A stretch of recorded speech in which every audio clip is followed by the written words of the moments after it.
ಅಂದ್ರೆ ಗೆದ್ದಿದ್ದು ಇವ್ರೇನು ಹಾಗಾದ್ರೆ? ಹೌದು ಅಣ್ಣ, ಆ ವಿಷಯ ಗೊತ್ತಾಗಿರೇ ನಾವು ಬಂದಿದ್ದು. ಒಳ್ಳೆ ಅತ್ತಮ್ಮ ಕನಕ ಬರ್ರಿ ಬರ್ರಿ ಬರ್ರಿ ಬರ್ರಿ. ಚೆನ್ನಾಗಿದೆ ಕಡೆ. ಅಪ್ಪ ಹೆಂಗ್ ಕೂತ್ಕೊಂಡು ಬರ್ರಿ ಅಪ್ಪಯ್ಯ. ಸೂರ್ಯ ಹಾರ ಹಾಕೊಂಡೋಗು. ಯಾವದನ್ನ ಲೇ ಇದು ಬರೀ ಹಾರ ಹಾಕೋಣ, ನಿನ್ ಗೆಲುವಿನ ಸಂಕೇತ. ಲೇ ಕೂಡ ಕೊಡ. ಮೀನಾ ಮಾಮ ಅಡಿ ಅಪ್ಪನ ತಗೊಳ. ಅಪ್ಪಯ್ಯ ಅಪ್ಪಯ್ಯ ಅಪ್ಪಯ್ಯ ನಾವು ಗೆದ್ಬಿಟ್ವಿ. ಕಾಲು ಬಿಡು ಡೇವುಡಿ. ಅಪ್ಪಯ್ಯ ತುಂಬಾ ಸಂತೋಷ ಆಯ್ತಪ್ಪ. ನನ್ ಕಡೆಯಿಂದ ನೀವು ಇಬ್ರಿಗೂ ಶುಭಾಶಯಗಳು. ಒಳ್ಳೇದಾಗ್ಲಿ ಕಂಡ್ರು. ಥ್ಯಾಂಕ್ಸ್ ಅಪ್ಪ. ತುಂಬಾ ಚೆನ್ನಾಗಿದೆ. ಗೆಡ್. ಬಾರಿ ಮೀನಾ ಇನ್ನೂ ಇದಾರೆ. ಮಜಾ ಮಾಡ್ಬಿಡೋಣ ಸ್ವಲ್ಪತ್ತು. ಸುರೇಶ್ ಕಡೆ. ಮನೋಜ ಏನು ಇದೆಲ್ಲ?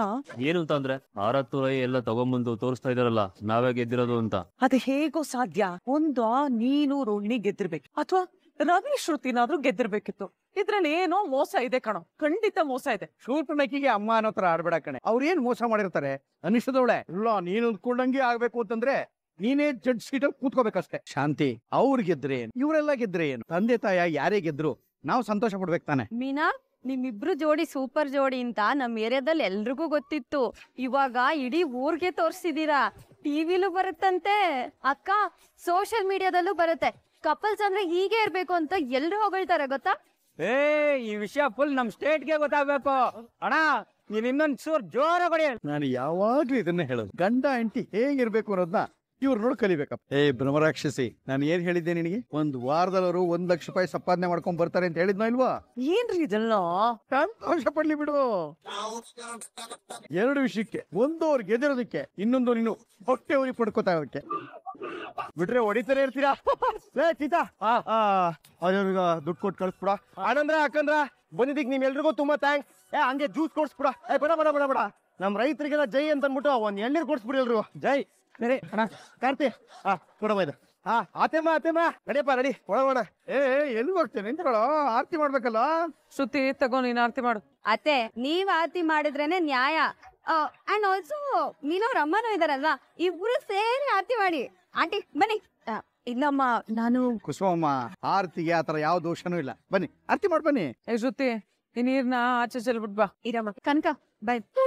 ನಾವು ಹೋಗ್ ಬರ್ತೀವಿ. ಎಲ್ಲಾದ್ರೂ ಉಂಟಾ? ಎಲ್ಲಾರು ಇದ್ದು ಊಟ ಮಾಡ್ಕೊಂಡು ಹೋಗಿ. ಅಯ್ಯೋ, ಅಂಗಡಿಲಿ ತುಂಬಾ ಕೆಲ್ಸ ಇದೆ. ಅಳಿಯಂದ್ರ ನಾವು ಮೀನನ್ನು ನೋಡ್ಕೊಂಡು ಹೋಗೋಣ ಅಂತ ಬಂದ್ವಿ. ಖುಷಿ ಆಯ್ತು. ಒಳ್ಳೇದಾಗಲ್ಲ. ನೆಕ್ಸ್ಟ್ ಟೈಮ್ ಬಂದಾಗ ಚಕ್ಲಿ ಕೊಡ್ಬೇಡ. ಬಾಯ್ ಬಾಯ್ ಕನಕ. ಫ್ರೆಂಡ್ ಶ್ರುತಿ. ನಡ್ರೆ 1 ಲಕ್ಷಕ್ಕೆ ಜೈ. ನಡ್ರೆ. ಬನ್ನಿ. ನಡಿಮ. ಬಾರೆ ನನ್ನ ಸಿಂಗಾರಿ.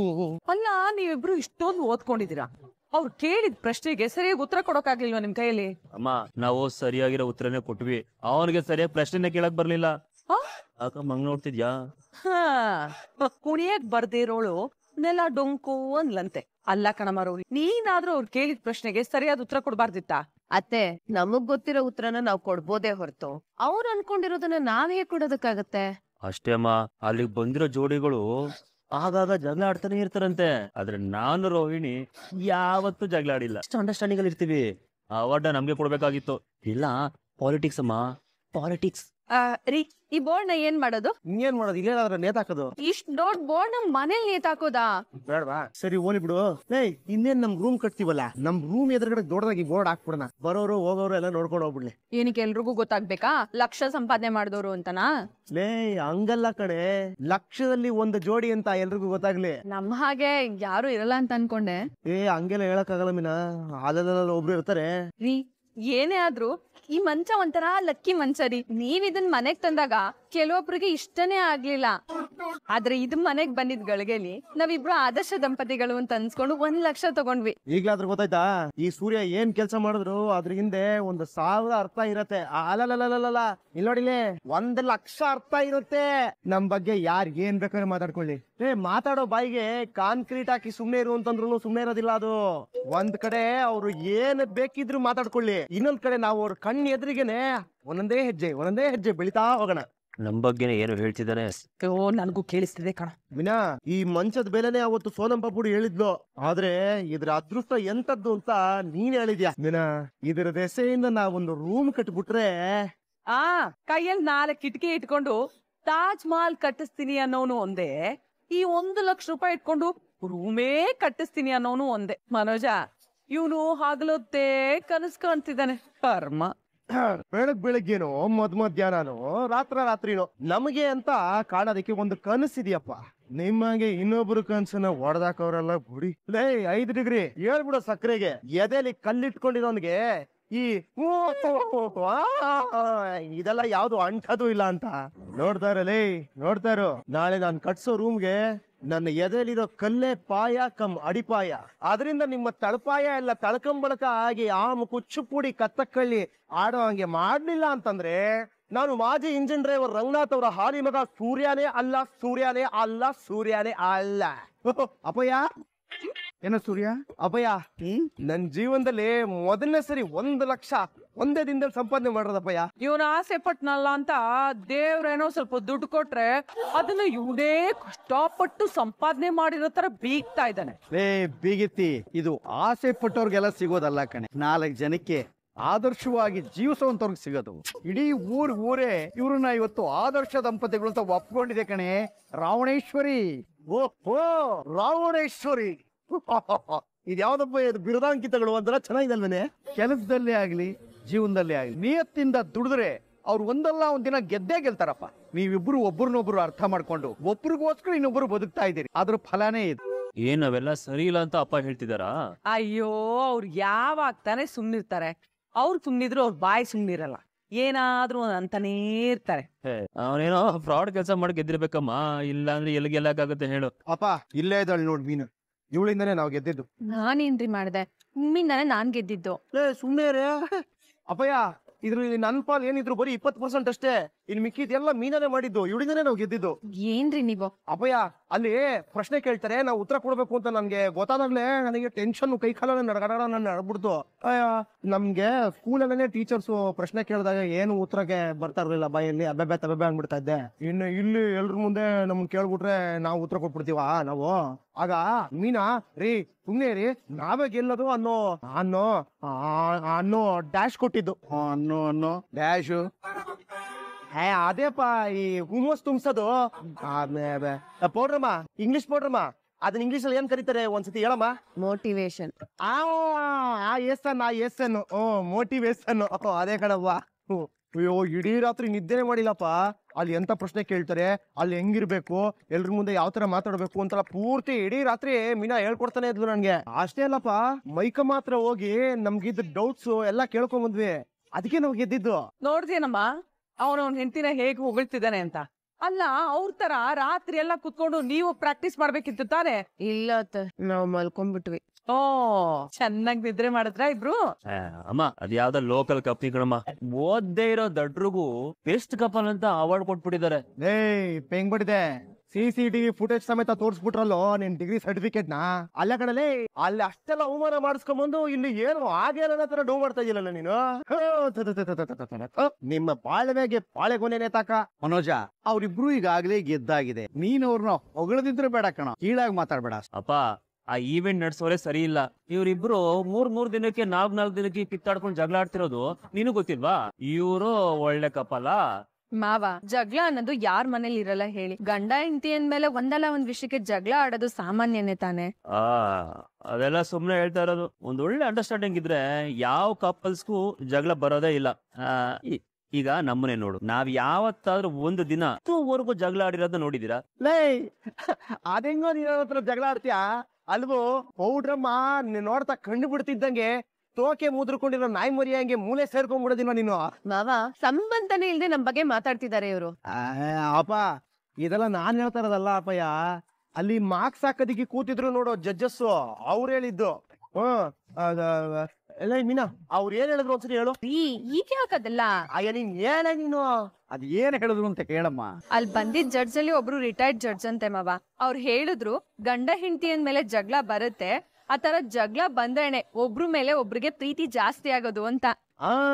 ಹಂಗೆ ಗಂಡ ಹೆಂಡತಿ ಮಧ್ಯೆ ಜಗಳನೇ ಬರ್ಲಿಲ್ಲ ಅಂತಂದ್ರೆ ಗಂಡ ಹೆಂಡತಿಯಿಂದಾಗ್ಲಿ ಅಥವಾ ಹೆಂಡತಿ ಗಂಡದಿಂದ ಏನೋ ಮುಚ್ಚಿಡ್ತಾ ಇದಾರೆ, ರಹಸ್ಯ ಮೇಂಟೈನ್ ಮಾಡ್ತಾ ಇದಾರೆ ಅಂತ ಅರ್ಥ. ಹಾಗಿದ್ದಾಗ ಮಾತ್ರನೇ ಅವರಿಬ್ರು ಯಾವ್ದನ್ನು ಸೀರಿಯಸ್ ಆಗಿ ತಗೊಳ್ಳೋದಿಲ್ವಂತೆ. ಅಪ್ಪಯ್ಯ ಇದು ನಾನ್ ಹೇಳ್ತಲ್ಲಪ್ಪಯ್ಯೋ, ಅಲ್ಲಿದ್ದು ಜಡ್ಜ್ ಹೇಳಿದ್ದು. ಹಾಗೆ ಅಂತಾನು ಹೇಳಕ್ ಆಗಲ್ಲ ಕಣ ಸೂರ್ಯ. ಎಷ್ಟೋ ಜನ ನಾವ್ ಎಷ್ಟ್ ಜಗಳಕ್ಕಾದ್ರೂ ಪ್ರಯೋಜನ ಇಲ್ಲ, ಇನ್ನು ಮಾತಾಡಿ ಏನು ಸುಖ ಇಲ್ಲ, ನಮ್ ಕರ್ಮ ಅನ್ಕೊಂಡು ಸುಮ್ಮನೆ ಆಗ್ಬಿಡ್ತಾರ ಅಷ್ಟೇ. ನೀನ್ ಹೇಳಿದ್ದು ನಿಂದೆ ಲೈಫ್ ಹಿಸ್ಟ್ರಿ ಅಲ್ವಾ? ಅವನು ಮಾಡ್ತಾನ, ಬೇರೆಯವ್ರದ್ದು ಕಣ, ನಂದಲ್ಲ. ಕಳ್ಳ ನನಗ್ ಗೊತ್ತಾಯ್ತು. ನಿಂದೆ ಇಲ್ಲೋದ್ಲು ಅಲ್ಲೇ ಅಡಿಗೆ ಮನೆ ಕಡೆನೆ ಓದ್ಲು ಕಣೆ ನೋಡು. ರೋಹಿಣಿ ಏನೋ ಅವಳು ಏನೇನೋ ಹೇಳ್ತಾ ಇದ್ದಾಳೆ. ಅಲ್ಲ, ಗಂಡ ಹೆಂಡತಿ ಜಗಳನೇ ಆಡಲ್ಲ ಅಂದ್ರೆ ಅವ್ರಿಬ್ರು ಏನೋ ರಹಸ್ಯ ಬಚ್ಚಿಟ್ಟಿದ್ದಾರೆ ಅಂತ ಹೇಳ್ತಾ ಇದ್ದಾಳೆ. ಅಲ್ಲ ಹಂಗೆಲ್ಲ ಹೇಳಿದ್ರಾ? ಅಯ್ಯೋ ಇಲ್ಲ ಅತ್ತೆ, ಅವ್ರು ಹಾಗೆಲ್ಲ ಏನು ಹೇಳಿಲ್ಲ. ಅಲ್ಲಿ ಅರ್ಧಕ್ಕರ್ಧ ಇಂಗ್ಲಿಷ್ ಅಲ್ಲೇ ಮಾತಾಡ್ತಿದ್ರಾ. ಇವ್ರಿಗೆ ಅವ್ರು ಏನ್ ಮಾತಾಡಿದ್ರು ಅಂತಾನೆ ಅರ್ಥ ಆಗಿಲ್ಲ. ಇವರೇ ಏನೇನೋ ಅನ್ಕೊಂಡು ಅದನ್ ಬಂದ್ ಹೇಳಿದಾರ ಅಷ್ಟೇ. ಅತ್ತೆ ನನ್ಗೆ ಯಾಕೋ ತುಂಬಾ ಸುಸ್ತಾಗ್ತಿದೆ, ನಾನು ಹೋಗಿ ರೆಸ್ಟ್ ತಗೋತೀನಿ. ಸರಿ ಸರಿ, ಹೋಗಮ್ಮ ಹೋಗು. ಈ ಹೂ ಕಟ್ಟೋಳು ಹಂಗೆಲ್ಲ ಹೇಳಕ್ ಚಾನ್ಸೇ ಇಲ್ವಲ್ಲ. ಅಲ್ಲ, ಸೂರ್ಯ ಓದಿಲ್ಲ, ಅವನಿಗೆ ಇಂಗ್ಲಿಷ್ ಬರಲ್ಲ ಸರಿ, ಆದ್ರೆ ಈ ಹೂ ಕಟ್ಟೋಳು ಓದಿದಾಳಲ್ಲ, ಇವಳಿಗೆ ಇಂಗ್ಲಿಷ್ ಬರುತ್ತೆ. ಅಪ್ಪಯ್ಯ ಕೋಳಪ್ಪ ಇದನ್ನ ನನಗೆ ಯಾಕಪ್ಪ ಕೊಡ್ತಾ ಇದೀಯ? ಅಪ್ಪ ಈ ದುಡ್ಡು ಅವ್ರು ನಮಗ್ ಕೊಟ್ಟಾಗ್ಲೇ ನಾವು ಡಿಸೈಡ್ ಮಾಡ್ಕೊಂಡ್ಬಿಟ್ವಿ ನಾನು ನಿನಗೆ ಕೊಡ್ಬೇಕು ಅಂತ. ದುಡ್ಡು ಅಂತ ಹೇಳಿ ಯಾವ್ದೋ ರೊಟ್ಟು ಪೀಸ್ನ ಕೈಗಿಡ್ತಿದ್ದಾನೆ, ಹುಷಾರು. ಇದು ದುಡ್ಡಿದ್ದಂಗೆ ಇದು. ಅಪ್ಪು ನಿಜವಾದ ದುಡ್ಡನ್ನ ನಮ್ಮ ಅಕೌಂಟ್ ಹಾಕ್ತಿವಿ ಅಂತ ಹೇಳಿದಾರಪ್ಪ. ಅವ್ರು ನಮ್ಮ ಅಕೌಂಟ್ ದುಡ್ಡು ಹಾಕ್ತಿದ್ದಂಗೆ ಅದ್ ನೀನ್ ಕಳಿಸ್ಬಿಡ್ತೀನಪ್ಪ ನಾನು. ನನಗ್ ಬೇಡವು ಮಾವ, ನಾವ್ ಗೆದ್ರೆ ಈ ದುಡ್ಡನ್ನ ಮೊದ್ಲು ನಿಮ್ ಕೈಗೆ ತಂದ್ ಕೊಡ್ಬೇಕು ಅಂತ ನಾವ್ ತೀರ್ಮಾನ ಮಾಡಿದ್ವಿ. ಈಗ ನಾನು ಕಲ್ಲಾಗ್ರ ಇದ್ದಾಗಮ್ಮ, ನೆತ್ತಿ ಮೇಲೆ ತಣ್ಣಗಿರೋ ಹಾಲಾದ್ರೂ ಹಾಕು, ಕುದಿಯೋ ನೀರಾದ್ರೂ ಹಾಕು, ನಾನ್ ಕುಡಿಯಕ್ಕಾಗಲ್ಲ ತಾಯಿ. ನೀವೇ ಕಷ್ಟಪಟ್ಟು ಸಂಪಾದನೆ ಮಾಡಿದೀರಾ, ಇಟ್ಕೊಳ್ಳಿ ನೀವು. ಬೌ ನೀನು ಕಲ್ಲಾಗ್ರ ಯಾಕಪ್ಪ ಆಗ್ತೀಯಾ? ನಮ್ಮನೆ ದೇವ್ರಪ್ಪ ನೀನು. ಬಂದಿರೋ ದುಡ್ಡನ್ನ ಮನೆ ದೇವ್ರ ಹುಂಡಿಗೆ ಹಾಕಿದೀವಿ ಅಂತ ಅನ್ಕೋತೀವಿ. ತಗೊಳಪ್ಪ ಇದನ್ನ, ನೀನು ತಗೋ ಇದನ್ನ. ನನಗೆ ನೀನ್ ಆಡ್ತಿರೋ ಮಾತು ಕೇಳಿ ತುಂಬಾ ಸಂತೋಷ ಆಗುತ್ತೆ ಕಣ. ಆದ್ರೆ ನೀವ್ ಹೆಂಗೋ ರೂಮ್ ಕಟ್ತಾ ಇದೀರಿ, ಈ ಹಣ ಉಪಯೋಗ ಬರುತ್ತೆ, ನೀವೇ ಇಟ್ಕೊಳ್ಳಿ. ಅದೇನಂದ್ರೆ ಅದು ಇಲ್ಲ ಇದು ಇಲ್ಲ ಕಣ. ರೂಮ್ ಕಟ್ಟಕ್ಕೆ ದುಡ್ಡು ಬೇಕು ಅಂತ ನಿಮ್ಗೆ ಚೆನ್ನಾಗಿ ಗೊತ್ತು ತಾನೆ, ನಮಗೂ ಎಲ್ಲ ಗೊತ್ತಪ್ಪ. ಈ ದುಡ್ಡನ್ನ ನೀವಿಬ್ರು ನೀವು ಸ್ವಸಾಮರ್ಥ್ಯದಿಂದ ಕಷ್ಟಪಟ್ಟು ಸಂಪಾದನೆ ಮಾಡಿದೀರಾ, ಇಟ್ಕೊಳ್ಳಿ, ರೂಮ್ ಕಟ್ಟಕ್ಕೆ ಬಳಸ್ಕೊಳ್ರು. ಸರಿನಪ್ಪ, ಆಯ್ತು. ಲೇ ವಿನಾ, ಇದನ್ನ ನಾವು ಹೊಸದಾಗ ಕಟ್ಟೋ ರೂಮಲ್ಲಿ ಇಟ್ ನೋಡ್ಬೇಕು ಅಂತ ಹೇಳಿದ್ನಲ್ಲ, ಅಲ್ಲಿ ಇಟ್ಬಿಟ್ಟು ನೋಡೋಣ ಬಾ. ಲೀ, ನಾವಿನ್ನ ರೂಮೇ ಕಟ್ಟಿಲ್ವಲ್ಲ. ಸುಮ್ನೆ ಹಂಗೆ ನೀನ್ ಇಮ್ಯಾಜಿನೇಷನ್ ಅಲ್ಲಿ ಇಟ್ಕೊಂಡು ನೋಡ್ಕೊಳ್ಳೋಣ. ಬಾರಿ ನೋಡೋಣ, ಚೆನ್ನಾಗುತ್ತೆ. ಬಾರಿ ಇವನೇನ್ರಿ ಇವನು ಕೋಟಿ ಕೋಟಿ ಸಂಪಾದನೆ ಮಾಡ್ಬಿಟ್ಟು ಬಂದಿರೋನಂಗ ಆಡ್ತಾನೆ. ಅವನಿಗೆ ಎಷ್ಟು ದುಡ್ಡು ಬಂದಿದೆ ಅನ್ನೋದು ಮುಖ್ಯ ಅಲ್ಲ ಕಣೆ, ಆದ್ರೆ ದುಡ್ಡು ಬಂದ್ಮೇಲೆ ಅಪ್ಪ ನಾನ್ ದುಡ್ಡನ್ನ ನಿಮ್ ಕೈ ಕೊಡ್ಬೇಕು, ಇದನ್ನ ಸಂತೋಷವಾಗಿ ತಗೊಳ್ಳಿ ಅಂತ ಹೇಳಿದ್ನಲ್ಲ, ಅದು ಆ ಮಾತ್ ಕಡೆ ಸೂರ್ಯ. ಅದೇ ಈ ದುಡ್ಡು ಮನೋಜಂಗ್ ಬಂದಿದ್ರೆ ಆ ದುಡ್ಡು ಮನೆ ಬಾಗ್ಲವರೆಗೂ ಬರ್ತಾ ಇರ್ಲಿಲ್ಲ. ಬಂದ್ ಕುದ್ಕೊಂಡು ಪುಸ್ತಕ ಓದು, ಅರ್ಧ ಓದಿದೀನಿ, ಇನ್ನರ್ಧ ನೀವು ಓದೋರು ಸ್ವಲ್ಪ ಜ್ಞಾನಾರು ವೃದ್ಧಿ ಆಗುತ್ತೆ. ಬಾ. ಶಿವಾಗೋಯಿಂದ ನಾರಾಯಣ ವಾಸುದೇವ. ಏನು ಅವ್ರು ಕೇಳಿದ ಒಂದ್ ಪ್ರಶ್ನೆಗೆ ನಾನು ಬೇರೆ ರೀತಿ ಆನ್ಸರ್ ಮಾಡ್ಬೇಕಾಗಿತ್ತು. ನನಗೆ ಈಗ ಗೊತ್ತಾಗ್ತಿದೆ. ಈಗ ಗೊತ್ತಾಗಿ ಏನು ಪ್ರಯೋಜನ? ಅವ್ರ ಉತ್ತರನು ಹೇಳಾಯ್ತು, ದುಡ್ಡು ಸಿಕ್ಕಾಯ್ತು, ಇನ್ನೂ ಆಗಾಯ್ತು. ಎಲ್ಲಾದ್ರೂ ಲೇಟೇ ಕಣೋ, ನಿಂಗೆ ಲೇಟ್. ಅಲ್ಲ ಕಣೋ, ಗಂಡ ಹೆಂಡತಿ ನಡುವೆ ಜಗಳನೇ ಬರ್ಲಿಲ್ಲ ಅಂದ್ರೆ ಅವ್ರಿಬ್ರು ಮಧ್ಯೆ ಏನೋ ರಹಸ್ಯ ಇದೆ ಅಂತ ಹೇಳಿದ್ರಂತಲ್ಲ ಅವರು, ಅದೇನು ಅಂತ ನಂಗೆ ಹೇಳಿ. ಅಮ್ಮ ಬಾಯ್ ಬಂದ ಮಾತಾಡ್ತಾರೆ, ಹಾಗೆಲ್ಲ ಏನಿಲ್ಲ, ಸುಮ್ನೆ ಇರು. ಅಯ್ಯ, ನಿಜವಾಗ್ಲೂ ಒಂದು ವೇಳೆ ಇವ್ರಿಬ್ರು ಮಧ್ಯೆ ಏನಾದ್ರು ರಹಸ್ಯ ಇರ್ಬೋದಾ? ಅವಳು ಎದ್ದುಟ್ಟೋದ್ಲು, ಏನೋ ಎದ್ದುಟ್ಟೋದ. ರೋಹಿಣಿ ಯಾಕೆ ಒಂಥರ ಇದೆಯಲ್ಲ? ಈ ಕಾಂಪಿಟೇಷನ್ ನಾವೇ ವಿನ್ ಆಗ್ಬೇಕಿತ್ತು ಮನೋಜ್. ಅಲ್ಲ, ಇನ್ನೂ ಅದ್ರ ಬಗ್ಗೆನೇ ಯೋಚನೆ ಮಾಡ್ತಿದ್ಯಲ್ಲ. ಬಿಡು ರೋಹಿಣಿ, ಅವ್ರು ಯಾರ್ ನಮ್ಗೆ ನಾವು ಬೆಸ್ಟ್ ಕಪಲ್ ಅಲ್ವಾ ಹೌದು ಅಂತ ಹೇಳಕ್ಕೆ ಸ್ವಲ್ಪನೂ ಬೇಜಾರಿಲ್ವಾ? ಅಯ್ಯ, ಬೇಜಾರ್ ಯಾಕೆ ಹೇಳು? ಫಸ್ಟ್ ಆಫ್ ಆಲ್ ಅಲ್ಲಿ ಇರೋದು ಯಾವ್ದು ಸರಿಯಾಗಿ ಇರ್ಲಿಲ್ಲ. ನೀನೇ ನೋಡ್ದಲ್ಲ, ಅಲ್ಲಿ ಬಂದಿದ್ದ ಅಷ್ಟು ಜನಗಳಲ್ಲಿ ನಾವಿಬ್ರೇನೆ ಬೆಸ್ಟ್ ಕಪಲ್. ಆ ಸೂರ್ಯ ಬಾಯಿಗೆ ಬಂದಿದ್ ಮಾತಾಡ್ದ, ಇನ್ನ ಮೀನಾ ಅದ್ ಏನ್ ಮಾತಾಡೋದ್ಲು, ಏನ್ ಕತೆನೋ ಅವಳಿಗೆ ಅರ್ಥ ಆಗಿಲ್ಲ. ಆ ಜಡ್ಜಸ್ ಅಯ್ಯೋ ಪಾಪ ಅಂತ ಅವರೇ ವಿನ್ನರ್ಸ್ ಅಂತ ಅನೌನ್ಸ್ ಮಾಡ್ಬಿಟ್ರು. ಸಿಂಪತಿ ವಿನ್ನರ್ಸ್ ಅವರು. ಮನೋಜ್, ಈ ಮನೇಲಿ ಯಾರ್ ಏನೇ ಹೇಳಿದ್ರು ಅತ್ತೆಗೆ ನಾವೇ ಬೆಸ್ಟ್ ಕಪಲ್ ಆಗಿದ್ವಿ. ಆದ್ರೆ ಈಗ ಆ ಸೂರ್ಯ ಮೀನಾ ಬೆಸ್ಟ್ ಕಪಲ್ ಅಂತ ಪ್ರೂವ್ ಮಾಡ್ಕೊಂಡ್ಬಿಟ್ರು. ಅದಕ್ಕೆ ನಾನ್ ನಿಮ್ಗೆ ಹೇಳಿದ್ದು ಈ ಕಾಂಪಿಟೇಷನ್ ಹೋಗೋದೇ ಬೇಡ ಅಂತ. ಸ್ನೇಹಿತರೆ, ನಿಮ್ಮ ಬಳಿ ಈಗ 2 ಇವೆ ಆಯ್ಕೆಗಳಿವೆ, ಅದರಲ್ಲಿ ಒಂದು ಹಣವಿಲ್ಲ ಎಂಬುದು. ಯೋಚಿಸುತ್ತಲೇ ಇರಿ ಮತ್ತು ಅಧ್ಯಯನದತ್ತ ಗಮನ ಹರಿಸಿ. ನಿಮ್ಮ ಇಡೀ ಜೀವನವನ್ನು ಬೇರೆಯವರಿಗಾಗಿ ಕೆಲಸ ಮಾಡುವುದರಲ್ಲಿ ಕಳೆಯಬೇಡಿ. ರಾತ್ರಿಯಿಡೀ ಎಚ್ಚರವಾಗಿರಿ, ಸಾಮಾಜಿಕ ಮಾಧ್ಯಮದಲ್ಲಿ ಸ್ಕ್ರೋಲ್ ಮಾಡಿ. 3 ಗಂಟೆಯವರೆಗೆ ಎಚ್ಚರವಾಗಿರುವುದು, ಅದನ್ನು ಮತ್ತೆ ಮತ್ತೆ ಮಾಡುವುದು. ಮರುದಿನ ಉತ್ಸಾಹದಿಂದ ಇರಿ ಮತ್ತು ಚೈತನ್ಯಭರಿತರಾಗಿರಿ. ಫಾಸ್ಟ್ ಫುಡ್ ಮತ್ತು ಜಂಕ್ ಫುಡ್ನಿಂದ ದೂರವಿರಿ. ತಿನ್ನಿರಿ, ವ್ಯಾಯಾಮ ಮಾಡಬೇಡಿ ಮತ್ತು ನಿಮ್ಮ ದೇಹವು ಕನ್ನಡಿಯಲ್ಲಿ ಕೊಬ್ಬಿನ ಶೇಖರಣೆ ಹುಡುಕುತ್ತಲೇ ಇರಿ ಮತ್ತು ನಿಮ್ಮ ಜೀವನವನ್ನು ಹಾಳು ಮಾಡಿಕೊಳ್ಳಿ. ಅಥವಾ ನಿಮ್ಮ ಎರಡನೇ ಆಯ್ಕೆ ಇದು ಸ್ಕಿಪ್ ಮಾಡದೆ ಕೊನೆಯವರೆಗೂ ವಿಡಿಯೋ ನೋಡಿ ಮತ್ತು ಈ ಸರಳ ಕೇವಲ ದಿನಗಳವರೆಗೆ ಅಭ್ಯಾಸಗಳನ್ನು ಅನುಸರಿಸಿ ಮೊದಲು ನಿಮ್ಮ ಜೀವನ ಬರುತ್ತದೆ ಮತ್ತು ನಿಮ್ಮನ್ನು ನೀವು ಸಂಪೂರ್ಣರನ್ನಾಗಿ ಮಾಡಿಕೊಳ್ಳಿ. ನೀವೇ ಅದನ್ನು ಮಾಡಲು ಸಾಧ್ಯವಾಗದಿದ್ದರೆ, ನೀವು ಸೋತವರು ಎಂದು ಭಾವಿಸಿದರೆ ಈ ವಿಡಿಯೋ ನೋಡಿ ಇಲ್ಲಿಂದ ಬಿಟ್ಟು ಹೋಗಿ. ಆದರೆ ನೀವು ನಿಜವಾಗಿಯೂ ನಿಮ್ಮ ಜೀವನವನ್ನು ಬದಲಾಯಿಸಲು ಬಯಸಿದರೆ, ನಿಮ್ಮ ಜೀವನದಲ್ಲಿ ಬದಲಾವಣೆಗಳನ್ನು ನೋಡಲು ಬಯಸಿದರೆ, ಶಾಂತವಾದ ಸ್ಥಳಕ್ಕೆ ಹೋಗಿ ನಿಮ್ಮ ಪರ್ಸೆಂಟ್ ನೀಡಿ. ಈ ವಿಡಿಯೋವನ್ನು ಗಮನದಿಂದ ನೋಡಿ, ಏಕೆಂದರೆ ಜೀವನ ಬದಲಾಗಲಿದೆ ನನ್ನ ಸ್ನೇಹಿತ. ನೀವು ಸಿದ್ಧರಿದ್ದರೆ ಕಾಮೆಂಟ್ ಮಾಡಿ ನಾನು ಸಿದ್ಧ. ಇವು ಇಂದಿನ ನನ್ನ ಜೀವನದ ಅನುಭವಗಳು, ಲೇಖನಗಳೊಂದಿಗೆ ಹೆಚ್ಚು ಪುಸ್ತಕಗಳು ಮತ್ತು ಹೆಚ್ಚು ಯೂಟ್ಯೂಬ್ ವಿಡಿಯೋಗಳಿಂದ ಕಲಿತ ಎಲ್ಲಾ ಜ್ಞಾನ ಈ ವಿಡಿಯೋದಲ್ಲಿದೆ. ಈ ವಿಡಿಯೋ ಸ್ವಲ್ಪ ಉದ್ದವಾಗಿದೆ ಎಂದು ನಾನು ಹೇಳಲಿದ್ದೇನೆ ಇರಬಹುದು, ಆದರೆ ನಾನು ನಿಮಗೆ ಭರವಸೆ ನೀಡುತ್ತೇನೆ ಈ ವಿಡಿಯೋ ಸಮಯಕ್ಕೆ ಮೌಲ್ಯವನ್ನು ನೀಡುವ ವಿಷಯವನ್ನು ಒಳಗೊಂಡಿದೆ. ನೀವು ಗೌರ್ ಗೋಪಾಲ್ ದಾಸ್ ಅವರನ್ನು ಕಾಣುವಿರಿ. ಸ್ವಾಮೀಜಿ ತಮ್ಮ ಲೈಫ್ಸ್ ಅಮೇಜಿಂಗ್ ಪುಸ್ತಕದಲ್ಲಿ ಅವರು ರಹಸ್ಯವಾಗಿ ಹೇಳುತ್ತಾರೆ, ಹೋಗಬೇಡಿ, ಇದನ್ನು ಮಾಡಲು ಜೀವನವು ಜೀವನದ ಮೂಲಕ ಬೆಳೆಯುತ್ತದೆ. ಎಲ್ಲಕ್ಕಿಂತ ಸರಳವಾದ ವಿಧಾನವೆಂದರೆ ನೀವೇ ಅಭ್ಯಾಸಗಳನ್ನು ಬದಲಾಯಿಸುವುದು ಎಂದರೆ ಸ್ನೇಹಿತರೆ, ನೀವು ನಿಮ್ಮ ಅಭ್ಯಾಸಗಳನ್ನು ಬದಲಾಯಿಸಿಕೊಳ್ಳಬೇಕು. ಅದನ್ನು ಮಾಡಿ ಮತ್ತು ನಿಮ್ಮ ಇಡೀ ಜೀವನವನ್ನು ಬದಲಾಯಿಸಿ. ಆದ್ದರಿಂದ ನೀವು ಅದನ್ನು ಮಾಡಬಹುದು ಎಂಬುದು ನನ್ನ ವಿನಂತಿ. ಮುಂದಿನ ದಿನಗಳವರೆಗೆ ನೀವು ಈ ಅಭ್ಯಾಸಗಳನ್ನು ಅನುಸರಿಸಿದರೆ ಏನಾಗುತ್ತದೆ, ಅಲ್ಲಿಯವರೆಗೆ ಮತ್ತು ನಂತರ ಕುರುಡಾಗಿ ಅನುಸರಿಸಿ ಹೋಲಿಕೆ ಮಾಡಿ ಮತ್ತು ನೀವೇ ನೋಡಿ. ಈ ದಿನಗಳಲ್ಲಿ ನಿಮ್ಮ ಜೀವನ ಎಷ್ಟು ಬದಲಾಗಿದೆ ಎಂದು ನಿಮಗೆ ಅರ್ಥವಾಗುತ್ತದೆ. ಅದು ಬೆಳೆದಿದೆ, ಅದನ್ನು ಪಡೆಯೋಣ. ಬೇಗನೆ ಏಳಲು ಪ್ರಾರಂಭಿಸಿದೆ. ಬೆಳಿಗ್ಗೆ ಬೇಗ ಏಳುವ ಅಭ್ಯಾಸ ಜಗತ್ತಿನ ಎಲ್ಲರೂ ಇದಕ್ಕೆ ಒಗ್ಗಿಕೊಳ್ಳಿ. ಯಶಸ್ವಿ ಜನರು ಮೊದಲು ಅನುಸರಿಸುತ್ತಾರೆ. ಬೆಳಿಗ್ಗೆ ಬೇಗ ಏಳುವುದು ಅಭ್ಯಾಸವಾಗಿದ್ದರೆ, ಅಲಾರಾಂ ಹೊಡೆಯುವ ಮೊದಲೇ ನೀನು ಹಾಸಿಗೆಯಿಂದ ಎದ್ದು ನಿನ್ನ ಹಾಸಿಗೆಯನ್ನು ಹಾಸಿ ಮಲಗು. ದಿನವನ್ನು ಅತ್ಯುತ್ತಮವಾಗಿಸಲು ಏನು ಬೇಕಾದರೂ ಮಾಡಿ. ಆದರೆ ನೀವು ಕೆಲಸ ಮಾಡಿದರೆ, ಆಗ ನೀವು ದಿನವಿಡೀ ನಿಲ್ಲುವ ಏಕೈಕ ವ್ಯಕ್ತಿಯಲ್ಲ. ಬೆಳಿಗ್ಗೆ ಎದ್ದಾಗ ನಿಮಗೆ ಹುರುಪಿನ ಅನುಭವವಾಗುತ್ತದೆ. ನೀವು ಎದ್ದೇಳುವುದರಿಂದ ನಿಮ್ಮ ಬಳಿ ಎಷ್ಟು ಇರುತ್ತದೆ ಎಂಬುದನ್ನು ತೋರಿಸುತ್ತದೆ. ನಿಮ್ಮ ಜೀವನದಲ್ಲಿ, ನಿಮ್ಮ ಕನಸುಗಳಲ್ಲಿ ಶಕ್ತಿಯಿದೆ. ಸಾಧಿಸುವುದು ಎಷ್ಟು ಮುಖ್ಯ. ಬೆಳಿಗ್ಗೆ ಬೇಗ ಏಳುವುದರ ಅರ್ಥ ಹೆಚ್ಚುವರಿ ಸಮಯ, ಹೆಚ್ಚುವರಿ ಶಕ್ತಿ, ಹೆಚ್ಚುವರಿ ಪ್ರಯತ್ನಗಳು ಮತ್ತು ಇದು ನಿಮ್ಮ ಜೀವನದಲ್ಲಿ ಯಾವಾಗ ಇದು ಹೆಚ್ಚುವರಿ ವಸ್ತುಗಳನ್ನು ಸಹ ನೀಡುತ್ತದೆ. ನೀವು ಬೆಳಿಗ್ಗೆ ಬೇಗನೆ ಎಚ್ಚರಗೊಳ್ಳಲು ಸಾಧ್ಯವಾಗುತ್ತದೆ. ಇಲ್ಲದಿದ್ದರೆ ನೀವು ಬೆಳಿಗ್ಗೆ 5 ಗಂಟೆಗೆ ಏಳುವುದು ಉತ್ತಮ. ನಿಮ್ಮ ಅಲಾರಾಂ ಅನ್ನು ನಿಮಿಷಗಳ ಮೊದಲು ಹೊಂದಿಸಿ. ಹಾಗೆ ಮಾಡಿ ನೀವು ಬೆಳಿಗ್ಗೆ ಗಂಟೆಗೆ ಅಲ್ಲಿರುತ್ತೀರಿ. ನೀವು ನಾಳೆ ಎದ್ದರೆ ಅಲಾರಾಂ ಅನ್ನುಕ್ಕೆ ಹೊಂದಿಸಿ. ಅದನ್ನು ಹಾಕಿ ಮರುದಿನಕ್ಕೆ ಅದನ್ನು ಧರಿಸಿ, ನಂತರಕ್ಕೆ ಇದನ್ನು ಮುಂದುವರಿಸಿ ಮತ್ತು ಪ್ರತಿದಿನ 5 ನಿಮಿಷಗಳ ಕಾಲ ಇದನ್ನು ಮಾಡಿ. ಕಡಿಮೆ ಮಾಡುತ್ತಲೇ ಇರಿ ಮತ್ತು ಸ್ವಲ್ಪ ಮಾಡುತ್ತಿರಿ. ದಿನಗಳಲ್ಲಿ ನೀವು ಇಂದು ಎಚ್ಚರಗೊಳ್ಳುವುದಕ್ಕಿಂತ ಹೆಚ್ಚು ಎರಡನೆಯ ಸಂಖ್ಯೆ ಬೇಗನೆ ಎಚ್ಚರಗೊಳ್ಳುತ್ತದೆ. ಯಾವಾಗಲೂ ಕಲಿಯುತ್ತಲೇ ಇರಿ, ಯಾವಾಗಲೂ ನೀವೇ ಆಗಿರಿ. ಗುರಿಗಳನ್ನು ಸಾಧಿಸಲು ಹೊಸ ವಿಷಯಗಳು ಕಲಿಯುತ್ತಲೇ ಇರಿ, ಇದೇ ಅತ್ಯುತ್ತಮ. ನಿಮ್ಮ ಗುರಿಗಳನ್ನು ಸಾಧಿಸಲು ಅಭ್ಯಾಸಗಳು. ಪ್ರತಿಯೊಬ್ಬ ಯಶಸ್ವಿ ವ್ಯಕ್ತಿಯೂ ತಮ್ಮ ಕ್ಷೇತ್ರದಲ್ಲಿ ಮಾಸ್ಟರ್. ಲೈಕ್ನಲ್ಲಿ ಯಶಸ್ಸಿನ ನಂತರವೂ ಕ್ರಿಕೆಟ್ನಲ್ಲಿ ಮಹೇಂದ್ರ ಸಿಂಗ್ ಧೋನಿಯಾಗಿದ್ದರೂ ಸಹ, ರ್ಯಾಕಲ್ಸ್ ಟೆನಿಸ್ ಆಡಿದರೂ ಸಹ ಅದು ಒಂದೇ ಪಂದ್ಯ. ಎಲಾನ್ ಮಸ್ಕ್ ಬಿಲಿಯನೇರ್ ಆಗಿರಲಿ ಅಥವಾ ಇಲ್ಲದಿರಲಿ ಮತ್ತು ಬೇರೆಯವರು ತಮ್ಮ ಕ್ಷೇತ್ರದಲ್ಲಿ ಯಶಸ್ವಿಯಾಗಿದ್ದಾರೆ. ಅದಾದ ನಂತರವೂ ಹೊಸ ವಿಷಯಗಳು ಕಲಿಯುವುದನ್ನು ಎಂದಿಗೂ ನಿಲ್ಲಿಸಬೇಡಿ. ಆದ್ದರಿಂದ ಕಲಿಯುವುದನ್ನು ಎಂದಿಗೂ ನಿಲ್ಲಿಸಬೇಡಿ. ನಿಮ್ಮ ಜೀವನದಲ್ಲಿ ಹೊಸ ವಿಷಯಗಳನ್ನು ಕಲಿಯುತ್ತಲೇ ಇರಿ. ನೀವು ಹೆಚ್ಚು ಕಲಿಯುವಷ್ಟು ಏನನ್ನಾದರೂ ಕಲಿಯುವಿರಿ. ಈ ದಿನ ನಿಮಗೆ ಖಂಡಿತವಾಗಿಯೂ ಉಪಯುಕ್ತವಾಗಿರುತ್ತದೆ. ಯಶಸ್ವಿ ಜನರ ಕನಸುಗಳು ವಿಭಿನ್ನ. ಸಾಧಿಸಲು ವಿಭಿನ್ನ. ಅವರು ಪ್ರಯೋಗಗಳನ್ನು ಮಾಡುತ್ತಿದ್ದಾರೆ. ಕನಸುಗಳನ್ನು ಸಾಧಿಸಲು ಎಲ್ಲವೂ. ನೀವು ಅದರ ಬಗ್ಗೆ ತಿಳಿದುಕೊಳ್ಳಲು ಬಯಸುತ್ತೀರಿ. ತಮ್ಮ ಗುರಿ ತಲುಪಲು ಹತ್ತಿರವಾಗಿದ್ದಾರೆ. ನೀವು ಒಂದು ಸಾಲು ಕಲಿತರೆ ಏನು ಮಾಡುತ್ತೀರಿ? ಇಲ್ಲ. ಆದರೆ ಮುಖ್ಯ ವಿಷಯವೆಂದರೆ ಇದು ಒಂದು ದಿನ. ಈ ಡಿಜಿಟಲ್ ಜಗತ್ತಿನಲ್ಲಿ ನೀವು ಕಲಿಯಬೇಕು. ಯಾವುದೇ ವಿಷಯದ ಬಗ್ಗೆ ಜ್ಞಾನವು ಬಹಳ ಮುಖ್ಯ. ನೀವು ಸರಳವಾಗಿ ಮತ್ತು ತ್ವರಿತವಾಗಿ ಕಲಿಯಬಹುದು.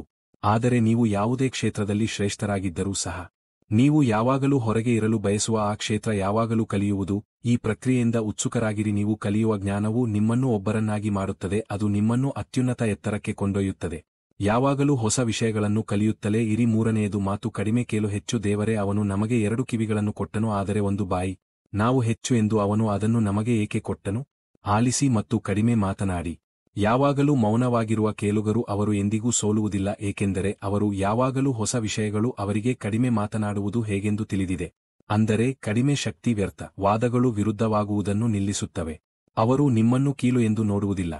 ಕಡಿಮೆ ಮಾತನಾಡುವವರು ಮತ್ತು ಹೆಚ್ಚು ಮಾತನಾಡುವವರು ಕೇಳುಗರು ಯಾವಾಗಲೂ ಇತರರಿಗಾಗಿ ಇರುತ್ತಾರೆ.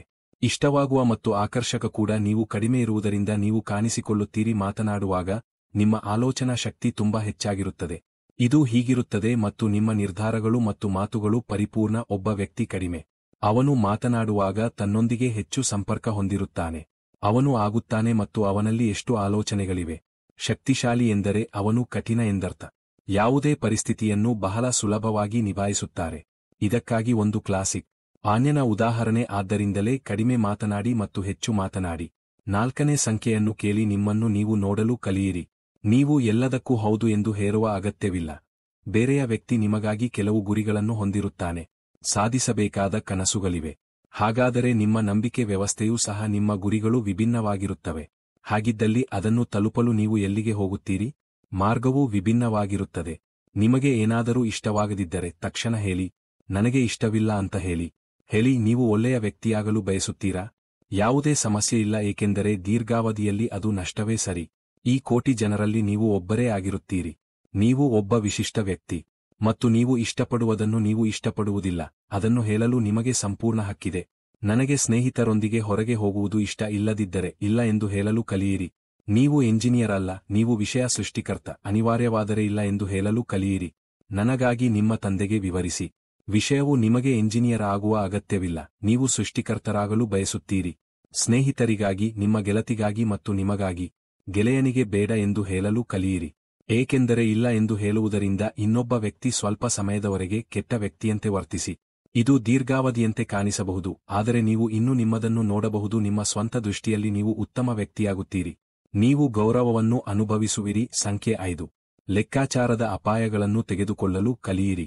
ಜಗತ್ತಿನ ಅತಿ ದೊಡ್ಡ ಅಪಾಯ ನೀವು ಯಾವುದಕ್ಕಾಗಿ ಅಪಾಯಗಳನ್ನು ತೆಗೆದುಕೊಳ್ಳುವುದಿಲ್ಲವೋ ಅದು ನಿಮಗಾಗಿ. ನೀವು ಯಾವುದೇ ವಿಷಯದಲ್ಲಿ ಅಪಾಯಗಳನ್ನು ತೆಗೆದುಕೊಳ್ಳದಿದ್ದರೆ ನೀವು ನಿಮ್ಮ ಜೀವದೊಂದಿಗೆ ದೊಡ್ಡ ಅಪಾಯವನ್ನು ತೆಗೆದುಕೊಳ್ಳುತ್ತಿದ್ದೀರಿ. ನಾಶಮಾಡಲು ಅಥವಾ ಅಲ್ಲಿಯೇ ಉಳಿಯಲು ನೀವು ಇಂದು ಇರುವ ಸ್ಥಿತಿಯಲ್ಲಿ ಅಪಾಯವಿದೆ. ಸ್ನೇಹಿತರೆ, ನಿಮ್ಮ ಮನಸ್ಸಿನಿಂದ ಅಪಾಯವನ್ನು ತೆಗೆದುಹಾಕಿ. ಇತರರ ಭಯವನ್ನು ತೆಗೆದುಹಾಕಿ. ನನ್ನ ಸಮಯ ವ್ಯರ್ಥವಾಗುತ್ತಿದೆಯೇ? ನಿಮಗೇನು ಅನಿಸುತ್ತಿದೆ? ಹಣ ವ್ಯರ್ಥವಾಗುವ ಅಪಾಯ ಒಬ್ಬ ಮನುಷ್ಯ, ಏಕೆಂದರೆ ಅದನ್ನು ತೆಗೆದುಕೊಳ್ಳುವುದನ್ನು ನಿಲ್ಲಿಸಬೇಡಿ. ಹುಟ್ಟಿನಿಂದ ಸಾವಿನವರೆಗೆ ಕೇವಲ ಆಹಾರಕ್ಕೆ ಬೇಕಾದ 3 ವಿಷಯಗಳು: ಬಟ್ಟೆ ಮತ್ತು ಮನೆ, ಮತ್ತು ಇವುಗಳನ್ನು ಪಡೆಯುವುದು ಯಾವುದೂ ಅಸಾಧ್ಯವಲ್ಲ. ಮತ್ತು ಇವುಗಳನ್ನು ಹೊರತುಪಡಿಸಿ ನಿಮ್ಮ ಲಭ್ಯವಿರುವುದು ಹೆಚ್ಚುವರಿ, ಮತ್ತು ನಿಮಗೆ ಹೆಚ್ಚುವರಿ ವಸ್ತುಗಳು ಸಿಕ್ಕಿವೆ. ನೀವು ಅದನ್ನು ಪಡೆಯದಿದ್ದರೂ ಸಹ ನೀವು ವಯಸ್ಸಾಗಿ ಸಾಯುತ್ತೀರಿ. ಅವರು ಹೋಗುತ್ತಾರೆ, ಆದರೆ ನಾವು ಸೋತವರಂತೆ ಸಾಯುತ್ತೇವೆ. ಇಲ್ಲ, ಆದರೆ ಇದಕ್ಕೆ ವಿರುದ್ಧವಾದದ್ದು ಉತ್ತಮ. ಪ್ರತಿಯೊಂದು ಸನ್ನಿವೇಶವನ್ನು ಒಬ್ಬ ಯೋಧನಂತೆ ಸಮೀಪಿಸಿ. ಜೀವನದಲ್ಲಿ ಅಪಾಯದ ಕ್ಯಾಲ್ಕುಲೇಟರ್ ಇತರರನ್ನು ತೆಗೆದುಕೊಳ್ಳುವುದು ಮತ್ತು ಸಹಾಯ ಮಾಡುವುದು, ಮತ್ತು ನೀವು ಪ್ರಯೋಜನಗಳನ್ನು ಪಡೆಯುತ್ತಾ ಜೀವನವನ್ನು ನಡೆಸಬಹುದು. 6ನೇ ಸಂಖ್ಯೆ ಮಾಡಿ. ನಿಮ್ಮದನ್ನು ಅರ್ಥಮಾಡಿಕೊಳ್ಳಿ. ನಿಮಗಾಗಿ ನಿಮಗೆ ಎಷ್ಟು ಸಮಯವಿದೆ? ನೀವು ನಿಮಗಾಗಿ ಎಷ್ಟು ಕೊಡುತ್ತಿದ್ದೀರಿ? ನಿಮ್ಮ ವರ್ತಮಾನದ ಬಗ್ಗೆ ಯೋಚಿಸುತ್ತಿದ್ದೀರಾ? ನೀವು ನಿರ್ವಹಿಸುವ ಬಗ್ಗೆ ಎಷ್ಟು ಯೋಚಿಸುತ್ತಿದ್ದೀರಿ? ಮತ್ತು ನಿಮ್ಮ ಭವಿಷ್ಯದ ಬಗ್ಗೆ ನೀವು ಎಷ್ಟು ಯೋಚಿಸುತ್ತಿದ್ದೀರಿ? ಸ್ನೇಹಿತರೆ, ನೀವು ಕನಿಷ್ಠ ಕೆಲವು ನಿಮಿಷಗಳ ಕಾಲ ಶಾಂತ ಮತ್ತು ತಂಪಾದ ಸ್ಥಳದಲ್ಲಿ ನೀವು ಇಲ್ಲಿ ಕುಳಿತು ಇದರ ಬಗ್ಗೆ ಯೋಚಿಸುತ್ತಿದ್ದೀರಾ? ಜೀವನದಲ್ಲಿ ಏನಾಗುತ್ತದೆ ಎಂಬುದರ ಕುರಿತು ನೀವು ಎಲ್ಲಿಂದ ಮಾಹಿತಿಯನ್ನು ಪಡೆಯುತ್ತೀರಿ? ಅವರು ಈಗ ಎಲ್ಲಿದ್ದಾರೆ? ನಾವು ಇನ್ನೂ ಎಷ್ಟು ದೂರ ಸಾಗಬೇಕು? ನಿಮಗೆ ಈಗ ಏನು ಬೇಕು? ನಿಮ್ಮ ಮುಂದಿರುವ ದೊಡ್ಡ ಸವಾಲು ಯಾವುದು? ಸ್ನೇಹಿತರೆ, ನಿಮ್ಮನ್ನು ನಿಮಗಿಂತ ಚೆನ್ನಾಗಿ ಯಾರೂ ತಿಳಿದಿಲ್ಲ. ನನಗೆ ಇದು ಅರ್ಥವಾಗುತ್ತಿಲ್ಲ. ಇತರರು ನಿಮ್ಮನ್ನು ಅರ್ಥಮಾಡಿಕೊಳ್ಳುವಂತೆ ಮಾಡಿ. ನೀವು ಮಾಡಿದರೂ ಸಹ ಈಗ ನಿಮ್ಮ ಮನಸ್ಸಿನಲ್ಲಿರುವ ಎಲ್ಲವೂ, ನಿಮ್ಮೊಳಗೆ ಹರಿಯುತ್ತಿರುವ ಭಾವನೆಗಳನ್ನು ನೀವು ಅನುಭವಿಸಬಹುದು. ನೀವು ಮಾತ್ರ ಅದನ್ನು ಅನುಭವಿಸಬಹುದು. ಅದು ಅವುಗಳಿಗೆ ಪರಿಹಾರಗಳನ್ನು ಒದಗಿಸಬಹುದು. ಅದು ನೀವು ಮಾತ್ರ, ನಿಮ್ಮ ಆಲೋಚನೆಗಳು ಮಾತ್ರ, ನಿಮ್ಮ ವರ್ತನೆ ಮಾತ್ರ. ಯಾವಾಗಲೂ ನಿಮಗಾಗಿ ದಿನಕ್ಕೆ ಕೇವಲ ನಿಮಿಷಗಳು ನಿಮ್ಮೊಂದಿಗೆ. ಈ ನಿಮಿಷಗಳಲ್ಲಿ ನನಗೆ ಬೇರೆ ಏನಾದರೂ ಕೊಡಿ. ನಿಮ್ಮ ಫೋನ್ ಪುಸ್ತಕಕ್ಕೆ ಯಾರೂ ಪ್ರವೇಶ ಹೊಂದಿರಬಾರದು. ಅದು ಕೇವಲ ನೀವು ಮತ್ತು ನಿಮ್ಮ ಆಲೋಚನೆಗಳಾಗಿರಬಾರದು. ಈ ಸಮಯದಲ್ಲಿ ನೀವು ಒಬ್ಬಂಟಿಯಾಗಿರಬೇಕು. ನಿಮ್ಮೊಂದಿಗೆ ಇರಿ, ನಿಮ್ಮೊಂದಿಗೆ ಮಾತನಾಡಿ. ನೀನು ಹೇಗಿದ್ದೀಯಾ ಪ್ರಿಯೆ ಎಂದು ಕೇಳುತ್ತೀಯ. ನೀವು ಏನು ಯೋಚಿಸುತ್ತೀರಿ? ನೀವು ನನಗೆ ಅದನ್ನು ಮಾಡಲು ಹೇಳಬೇಕು. ನಾನು ಪ್ರಯತ್ನ ಮಾಡುತ್ತೇನೆ. ಇದು ನಿಮಗಾಗಿ ಎಂದು ನನಗೆ ತಿಳಿದಿದೆ. ಇದು ಹುಚ್ಚನಂತೆ ಕಾಣಿಸಬಹುದು, ಆದರೆ ನೀವು ನನ್ನನ್ನು ಹೊಂದಿದ್ದೀರಿ. ನೀವು ನಿರ್ಣಯಿಸುವ ಮೊದಲು ಅದನ್ನು ಪ್ರಯತ್ನಿಸಬೇಕು.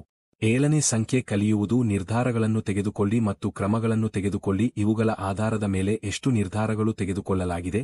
ಇಲ್ಲಿಯವರೆಗೆ ನೀವು ಮಾಡಬೇಕಾದ ಕೆಲಸಗಳಿವೆ. ಎಷ್ಟು ನಿರ್ಧಾರಗಳನ್ನು ಬಾಕಿ ಉಳಿಸಲಾಗಿದೆ? ನೀವು ತೆಗೆದುಕೊಳ್ಳಬೇಕಾದವುಗಳಿವೆ, ಆದರೆ ನೀವು ಅವುಗಳನ್ನು ತೆಗೆದುಕೊಳ್ಳುವ ಅಗತ್ಯವಿಲ್ಲ. ನೀವು ನಿರ್ಧಾರ ತೆಗೆದುಕೊಳ್ಳಬೇಕಾಗಿಲ್ಲ. ಸಂಬಂಧದಲ್ಲಿ ಇರಬೇಕೆ ಅಥವಾ ಬೇಡವೇ ಎಂಬ ನಿರ್ಧಾರ. ನೀವು ಈ ಕೆಲಸವನ್ನು ತೆಗೆದುಕೊಳ್ಳಬಾರದು ಎಂದು ನಾನು ಭಾವಿಸುತ್ತೇನೆ. ಬಿಡಬೇಕೋ ಬೇಡವೋ? ನೀವು ಬಯೋ ತೆಗೆದುಕೊಳ್ಳಬೇಕು. ನೀವು ಗಣಿತ ಕಲಿಯಲು ಬಯಸುವಿರಾ? ನೀವು ನರ್ಸಿಂಗ್ ತೆಗೆದುಕೊಳ್ಳಲು ಬಯಸುತ್ತೀರಾ? ಎಂಜಿನಿಯರಿಂಗ್ ವಿಷಯಕ್ಕೆ ಸಂಬಂಧಿಸಿದಂತೆ ಏನಾದರೂ ಕೆಲಸವಿದೆಯೇ ಅಥವಾ ಏನಾದರೂ ಸಂಬಂಧವಿದೆಯೇ? ನೀವು ಪೈಲಟ್ ಆಗಲು ಬಯಸುತ್ತೀರಾ ಅಥವಾ IAS ಅಧಿಕಾರಿಯಾಗಲು ಬಯಸುತ್ತೀರಾ? ಅಧಿಕಾರಿಯಾಗಬೇಕೇ ಬೇಡವೇ ಎಂಬುದರ ಬಗ್ಗೆ ಸ್ನೇಹಿತರ ನಿರ್ಧಾರ ಚಿಂತನಶೀಲ ನಿರ್ಧಾರಗಳನ್ನು ತೆಗೆದುಕೊಳ್ಳಲು ಕಲಿಯಿರಿ. ಏನೂ ಇಲ್ಲದಿರುವುದಕ್ಕಿಂತ ಏನಾದರೂ ಉತ್ತಮ. ನಿರ್ಧಾರ ತೆಗೆದುಕೊಳ್ಳುವುದು, ಆದ್ದರಿಂದ ನಿರ್ಧಾರ ತೆಗೆದುಕೊಳ್ಳಿ ಮತ್ತು ಅದನ್ನು ಸಾಧ್ಯವಾಗಿಸಲು ಕ್ರಮಗಳು. ನೀವು ವಿನ್ಯಾಸ ತೆಗೆದುಕೊಂಡಿದ್ದೀರಿ, ತೆಗೆದುಕೊಳ್ಳಿ. ನಂತರ ಅದಕ್ಕಾಗಿ ನಿಮಗೆ ಬೃಹತ್ ಕ್ರಮಗಳು ಬೇಕಾಗುತ್ತವೆ. ಎಷ್ಟು ಜನರು ತೆಗೆದುಕೊಳ್ಳಲು ಪ್ರಾರಂಭಿಸುತ್ತಾರೆ? ಆದರೆ ಯಶಸ್ವಿ ಜನರಿದ್ದಾರೆ. ನಿರ್ಧಾರ ತೆಗೆದುಕೊಳ್ಳುವಿಕೆ ಮತ್ತು ಕ್ರಿಯೆಗಳ ನಡುವೆ ಲಭ್ಯವಿರುವ ಸಮಯವು ಬಹುತೇಕ ಶೂನ್ಯವಾಗಿರುತ್ತದೆ. ಒಂದು ವೇಳೆ ನೀವು ಮಧ್ಯರಾತ್ರಿ ಗಂಟೆಗೆ ನಿರ್ಧಾರ ತೆಗೆದುಕೊಳ್ಳಬೇಕು. ಯೋಜನೆಯನ್ನು ರಚಿಸಲಾಯಿತು ಮತ್ತು ನೀವು ಅದನ್ನು ನಂಬುತ್ತೀರಿ, ಅದು ಕೆಲಸ ಮಾಡುತ್ತದೆ. ಹಾಗಾದರೆ ಅದು ದಿನಕ್ಕೆ ಗಂಟೆಗಳು ಆಗುತ್ತದೆ. ನಿಮ್ಮ ಕ್ರಿಯೆಗಳು ಆ ನಿರ್ಧಾರವನ್ನು ಒಂದು ಕ್ಷಣದಲ್ಲಿ ತೆಗೆದುಕೊಳ್ಳುತ್ತವೆ. ಬೆಂಬಲಿಸುವುದು 8ನೇ ಸಂಖ್ಯೆಯ ಬಳಕೆಯ ಸಮಯ ಗೋಚರಿಸಬೇಕು. ಪರಿಣಾಮಕಾರಿ ಸಮಯದ ಸಮತೋಲನ ಎಷ್ಟು? ಅದು ಯಾವಾಗಲೂ ಕಡಿಮೆಯಾಗುತ್ತಲೇ ಇರುತ್ತದೆ. ಇದು ಒಂದು ಸ್ಥಿರಾಂಕ, ಅಂದರೆ ಯಾವುದೇ ಸಮಯದಲ್ಲಿ ಯಾವುದರಲ್ಲೂ ವೃತ್ತಿಪರರಲ್ಲ. ವಿಷಯಗಳು ಸಮಯದ ಮೇಲೆ ಪರಿಣಾಮ ಬೀರುವುದಿಲ್ಲ. ಇದು ಯಾವುದೇ ಪರಿಣಾಮವನ್ನು ಬೀರುವುದಿಲ್ಲ, ಏಕೆಂದರೆ ಸಮಯವು ಒಂದು. ನೀವು ಇದನ್ನು ಬಳಸಬಹುದು, ಆದ್ದರಿಂದ ನಿಯತಾಂಕ ನೀವು ಒಡಬಹುದು, ಆದರೆ ಇದಕ್ಕಿಂತ ಮುಂದೆ ಅಲ್ಲ. ಇದಕ್ಕಿಂತ ಮುಂದೆ ಹೋಗಲು ಸಾಧ್ಯವಿಲ್ಲ. ಇಂದು ನಿಮ್ಮ ಜೀವನದಲ್ಲಿ ಏನೇ ನಡೆಯುತ್ತಿದ್ದರೂ ನೀವು ಹೋಗಲು ಸಾಧ್ಯವಿಲ್ಲ. ಏನಾಗುತ್ತಿದೆ ಎಂಬುದನ್ನು ನೀವು ಎದುರಿಸಲೇಬೇಕು. ಸಮಯ ಮತ್ತು ಈ ಸಮಯದೊಂದಿಗೆ ಚಲಿಸಲು ಕಲಿಯಿರಿ. ನಿಮಗೆ ಮುಖ್ಯವಾದದ್ದನ್ನು ಮಾಡಿ ನೀವು ಅದನ್ನು ಒಮ್ಮೆ ಮಾಡುವ ಮೂಲಕ ಮುಂದುವರಿಯಬೇಕು. ನೀವು ಸಮಯದ ಹರಿವನ್ನು ತಪ್ಪಿಸಿಕೊಂಡರೆ ನೀವು ಅದನ್ನು ಮತ್ತೆ ಕಂಡುಕೊಳ್ಳುತ್ತೀರಿ. ನೀವು ಎಷ್ಟೇ ಪ್ರಯತ್ನಿಸಿದರೂ ನೀವು ಮೊದಲು ಬರುತ್ತೀರಿ. ಮಲಗಿರುವವರಿಗೆ ಯಶಸ್ಸು ಬರುವುದಿಲ್ಲ. ಅವರು ಸೋಲುತ್ತಲೇ ಇರುತ್ತಾರೆ ಮತ್ತು ಎಚ್ಚರವಾಗಿರುವವರು ನಾವು ಈ ಭೂಮಿಯ ಮೇಲೆ ಇರುವಾಗ ಅವುಲೊಡುತ್ತಲೇ ಇರುತ್ತವೆ. ನಾವು ಮೇಲಕ್ಕೆ ಬಂದಾಗ ದೇವರು ನಮ್ಮ ಟೈಮರ್ ಅನ್ನು ಪ್ರಾರಂಭಿಸುತ್ತಾನೆ. ಅವನು ಪ್ರಾರಂಭಿಸುತ್ತಾನೆ ಮತ್ತು ಆ ದಿನದಿಂದ ನಾವು ಕ್ಷಣಗಣನೆ ಆರಂಭವಾಗುವುದು. ಇದು ನಮ್ಮ ಜೀವನವನ್ನು ಮುನ್ನಡೆಸುವ ಒಂದು ರೀತಿಯ ಪ್ರಕ್ರಿಯೆ. ನಮ್ಮ ಸಾವುಲೊಡುತ್ತಿಲ್ಲ, ಅದು ಲೋಡಿಂಗ್ ಅನ್ನು ನಡೆಸುತ್ತಿದೆ. ಅದಕ್ಕಾಗಿಯೇ ಸ್ನೇಹಿತರು ನಿಮ್ಮ ಸಮಯವನ್ನು ವ್ಯರ್ಥ ಮಾಡುತ್ತಿದ್ದಾರೆ. ಅದನ್ನು ಮಾಡಬೇಡಿ. ಎಚ್ಚರಗೊಂಡು ಕಷ್ಟಪಟ್ಟು ಕೆಲಸ ಮಾಡಿ. 9 ಸಂಖ್ಯೆಯನ್ನು ಮಾಡಿ. ಅನ್ನಸಾರಿಯನ್ನು ನಿರ್ಲಕ್ಷಿಸಿ. ಇಂದು ಬೆಳಿಗ್ಗೆಯಿಂದ ನಿಮ್ಮ ಫೋನ್ನಲ್ಲಿ ಸಮಸ್ಯೆಗಳಿವೆ. ನೀವು ಎಷ್ಟು ಅಧಿಸೂಚನೆಗಳನ್ನು ಸ್ವೀಕರಿಸಿದ್ದೀರಿ? ನೀವು ಆ ಅಧಿಸೂಚನೆಯನ್ನು ಸ್ವೈಪ್ ಮಾಡಬೇಕಾದರೆ, ಹಾಗಾದರೆ ಅದಕ್ಕಿಂತ ಉತ್ತಮವಾದದ್ದು ಆ ಅಧಿಸೂಚನೆಯೇ? ನಿಮ್ಮದಾದರೆ ಅದನ್ನು ಸಂಪೂರ್ಣವಾಗಿ ನಿರ್ಬಂಧಿಸಿ. ನಿಮ್ಮ ಫೋನ್ನಲ್ಲಿ ಅಪ್ಲಿಕೇಶನ್ ಅಗತ್ಯವಿಲ್ಲದಿದ್ದರೆ, ನಿಮಗೆ ಯಾವುದೇ ಸಮಸ್ಯೆಗಳಿದ್ದರೆ ಅಸ್ಥಾಪಿಸಿ. ನಿಮಗೆ ವಾಟ್ಸಾಪ್ ಗುಂಪಿನಲ್ಲಿ ಇರಲು ಇಷ್ಟವಿಲ್ಲದಿದ್ದರೆ ಆ ಗುಂಪನ್ನು ಬಿಟ್ಟುಬಿಡಿ. ಅದು ನಿಮ್ಮದು. ಅದು ಸ್ನೇಹಿತರ ಗುಂಪಾಗಿದ್ದರೂ ಸಹ ನೀವು ನಿಮ್ಮದೇ ಆದದ್ದನ್ನು ಹೊಂದಬಹುದು. ನಿಮಗೆ ಕೆಲಸ ಮಾಡಲು ಮನಸ್ಸಿದ್ದರೆ ನೀವು ಅದನ್ನು ಮಾಡಬಹುದು. ಹಾಗಾದರೆ ಒಂದು ಉತ್ತಮ ಉಪಾಯವೂ ಇದೆ. ನಿಮ್ಮ ಕೆಲಸವನ್ನು ಬಿಟ್ಟು ಮುಂದುವರಿಯಿರಿ. ಕೆಲಸ ಮಾಡಲು ಪ್ರಾರಂಭಿಸಿ. ನೀವೇ ನಿಮ್ಮ ಜೀವನ. ನೀವು ನಿಮ್ಮ ಕೆಲಸದ ಮೇಲೆ ಗಮನ ಹರಿಸಬೇಕು ನೀವು ಬಯಸಿದರೆ. ನಂತರ ಗೊಂದಲಗಳು ಬಿಟ್ಟುಕೊಡದೆ ಇರಬೇಕಾದ ಜೀವನ ಗೊಂದಲಗಳು. ಏಕಾಗ್ರತೆ ನಿಮ್ಮದು. ಏನೇ ಇರಲಿ, ನೀವು ನಿಮ್ಮ ಏಕಾಗ್ರತೆಯನ್ನು ಹಾಳು ಮಾಡುತ್ತಿದ್ದೀರಾ? ನೀವು ಅವರ ಜೊತೆಗಿದ್ದರೆ ಅವರನ್ನು ಬಿಟ್ಟುಬಿಡಿ. ಆದರೆ ನಿಮ್ಮ ಕನಸುಗಳು ಕೇವಲ ಕನಸುಗಳು. ಸಂಖ್ಯೆ ನೀವು ಬುದ್ಧಿವಂತಿಕೆಯಿಂದ ಹಣವನ್ನು ಖರ್ಚು ಮಾಡಿ ನಿಮ್ಮ ಕೋಣೆಯಲ್ಲಿ 4 ದಿಕ್ಕುಗಳಲ್ಲಿಯೂ ನೋಡಿ. ನಿಮಗೆ ಎಷ್ಟು ವಸ್ತುಗಳು ಇಷ್ಟವಾದವು? ಅವುಗಳನ್ನು ಖರೀದಿಸಿದೆ, ಆದರೆ ಅವು ಇನ್ನೂ ಇವೆ. ನಿಮ್ಮ ಕ್ಲೋಸೆಟ್ ಧೂಳನ್ನು ಸಂಗ್ರಹಿಸುತ್ತಿದೆ. ಅದನ್ನು ತೆರೆದು ನೋಡಿ ಎಷ್ಟು ಬಟ್ಟೆಗಳಿವೆ ಎಂದು. ನೀವು ಅವುಗಳನ್ನು ಖರೀದಿಸಿದ ನಂತರವೇ ಅವು ಕೇವಲ 2-3 ಬಾರಿ. ಆದ್ದರಿಂದ ಸ್ನೇಹಿತರೆ, ನೀವು ಬಯಸಿದಾಗಲೆಲ್ಲ ಹಾಗಾದರೆ ನಾನು ಇದನ್ನು ಖರೀದಿಸಬೇಕು ಎಂದು ಭಾವಿಸುತ್ತೇನೆ. ನೀವು ಹೇಳುತ್ತೀರಿ, ನಾನು ನಿಮ್ಮ ಸ್ಥಾನದಲ್ಲಿದ್ದರೆ ನಾನು ಇದನ್ನು ಮಾಡುತ್ತಿದ್ದೆ. ನಾನು ಖಂಡಿತ ಖರೀದಿಸುತ್ತೇನೆ. ಆದರೆ ದಿನಗಳ ನಂತರ ನೀವು ಅದನ್ನು ಖರೀದಿಸುವುದಾಗಿ ಹೇಳಿದ್ದೀರಿ ಮತ್ತು ದಿನಗಳ ನಂತರ ನೀವು ಅವರು ಅದನ್ನು ಸಂಪೂರ್ಣವಾಗಿ ಮರೆತುಬಿಡುತ್ತಾರೆ, ಏಕೆಂದರೆ ನಿಮಗೆ ಅದು ಅಗತ್ಯವಿಲ್ಲ. ಆದ್ದರಿಂದ ಹಣವನ್ನು ಉಳಿಸಿ. ಸ್ನೇಹಿತರನ್ನು ಮಾಡಿಕೊಳ್ಳಿ. ನಿಮಗೆ ಬಹಳಷ್ಟು ಹಣ ಸಿಗುತ್ತದೆ. ನೀವು ಕಷ್ಟಪಟ್ಟು ಕೆಲಸ ಮಾಡಿದರೂ ಅದು ನಿಮಗೆ ಸಿಗುವುದಿಲ್ಲ. ನೀವು ಕಷ್ಟಪಟ್ಟು ಕೆಲಸ ಮಾಡದಿದ್ದರೆ ನಿಮ್ಮ ಹೆತ್ತವರಿಗೆ ಸಮಸ್ಯೆಯಾಗುತ್ತದೆ. ನೀವು ಹೆಚ್ಚು ಹಣವನ್ನು ಉಳಿಸಿದಷ್ಟು ನೀವು ಹೆಚ್ಚು ಉಳಿಸುತ್ತೀರಿ. ಹೂಡಿಕೆ ಮಾಡಿ, ಅಲ್ಲಿಂದ ಹೋಗಿ. ನೀವು ಪಡೆಯುವ ಹಣದಿಂದ ನಿಮಗೆ ಖರ್ಚುಗಳು ಉಂಟಾಗುತ್ತವೆ. ಅದನ್ನು ಮಾಡಿ. ಇದನ್ನೇ ಮೇರುಕೃತಿ ಎಂದು ಕರೆಯಲಾಗುತ್ತದೆ. ಹಣಕಾಸು ಯೋಜನೆಯೊಂದಿಗೆ ಗಳಿಸಿ ಮತ್ತು ಉಳಿಸಿ. ಅದನ್ನು ಮಾಡಿ, ಹೂಡಿಕೆ ಮಾಡಿ, ಅಷ್ಟೇ. ಮುಂದೆ ಯಾವುದೇ ಲಾಭ ಬಂದರೂ ಇದರಿಂದ ನೀವು ಇಷ್ಟ ಬಂದಂತೆ ಖರ್ಚು ಮಾಡಿ. ನೀವು ನಿಮ್ಮ ಹಣವನ್ನು ನಿರ್ವಹಿಸಿದರೆ ನಿಮಗೆ ಯಾವಾಗಲೂ ನಿಮ್ಮ ಬಳಿಯೂ ಹಣ ಖಾಲಿಯಾಗುವುದಿಲ್ಲ. ಹಣ ಯಾವಾಗಲೂ ಹೆಚ್ಚುತ್ತಿದೆ. ಇದು ನಿಮಗೆ ದೀರ್ಘಕಾಲ ಬಾಳಿಕೆ ಬರುವಂತೆ ಮಾಡುತ್ತದೆ. ನೀವು ಕೋಟ್ಯಾಧಿಪತಿಯಂತೆಯೂ ಸಹ ಹೀಗೆ ಬದಲಾಗಬಹುದು. ಈ ಹಣ ನಿಜ ಎಂದು ಅನೇಕ ಜನರು ನಿಮಗೆ ಹೇಳುತ್ತಾರೆ. ಅದು ಒಳ್ಳೆಯದಲ್ಲ ಎಂದು ನೀವು ಭಾವಿಸಿದರೆ, ನೀವು ಪ್ರಾಮುಖ್ಯತೆಯನ್ನು ಅರ್ಥಮಾಡಿಕೊಳ್ಳಲು ಬಯಸಿದರೆ, ಕೇವಲ 1 ತಿಂಗಳು ಹಣವಿಲ್ಲದೆ ಜೀವನ ಮುನ್ನಡೆಸಿ ತೋರಿಸಿ. ಆಗ ನಾನು ನಂಬುತ್ತೇನೆ. ಏಕೆಂದರೆ ವಿದ್ಯುತ್ ಬಿಲ್ ಹಾಲಿನ ಬಿಲ್ ಆಗಿದೆ. 1 ಬೈಕ್, 1 ಎಣ್ಣೆ ಮತ್ತು ಅಂತಹ ಹಲವು ಬಿಲ್ಗಳು. ನೀವು ಲತುಚಕ್ರವಾದಾಗ ಅವರು ಬರುತ್ತಾರೆ ಮತ್ತು ಇದನ್ನೆಲ್ಲ ಭರಿಸಲು ನಿಮ್ಮ ಬಳಿ ಹಣವಿದೆಯೇ? ಆದ್ದರಿಂದ ದಯವಿಟ್ಟು ನಿಮ್ಮ ಹಣವನ್ನು ಖರ್ಚು ಮಾಡಿ. ವಿವೇಕದಿಂದ ಸಕಾರಾತ್ಮಕವಾಗಿರಿ. ಜನರು ಮತ್ತು ನಕಾರಾತ್ಮಕತೆಯನ್ನು ನಿರ್ಲಕ್ಷಿಸಿ. ನಿಮ್ಮ ಜೀವನದಲ್ಲಿ ಒಬ್ಬ ಮಹಾನ್ ವ್ಯಕ್ತಿ ಹೀಗೆ ಹೇಳುತ್ತಾನೆ, ನೀವು ನಿಮ್ಮ 5 ಸ್ನೇಹಿತರ ಸರಾಸರಿ. ನೀನು ನಿನ್ನ 5 ಗೆಳೆಯರಿಗೆ ಹೇಳಿದ್ದೀಯ.